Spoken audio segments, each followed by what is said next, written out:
সাতক্ষীরায় মুক্ত গণমাধ্যম দিবস উদযাপন উপলক্ষে র্যালি ও আলোচনা সভা।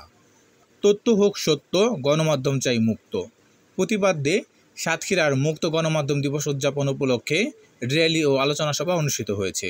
ভূমিজ ফাউন্ডেশনের নির্বাহী প্রধান অচিন্ত সাহার সভাপতিত্বে বৃহস্পতিবার সকালে র্যালি শেষে সাতক্ষীরা লেকভিউ কনভেনশন সেন্টারে অনুষ্ঠিত মুক্ত গণমাধ্যম দিবসে অতিথি হিসেবে উপস্থিত ছিলেন সাতক্ষীরা জেলা তথ্য অফিসার জাহারুল ইসলাম, জেলা সমাজসেবা অধিদপ্তরের সহকারী পরিচালক মোহাম্মদ রোকনুজ্জামান।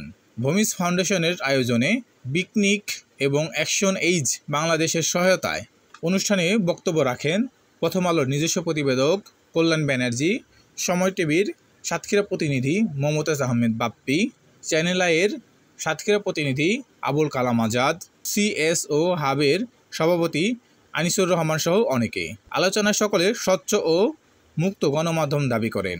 আলোচনা সভা সঞ্চালনা করেন ভূমিজ ফাউন্ডেশনের সুশীল প্রকল্পের জেলা সমন্বয়কারী অঞ্জন কুমার।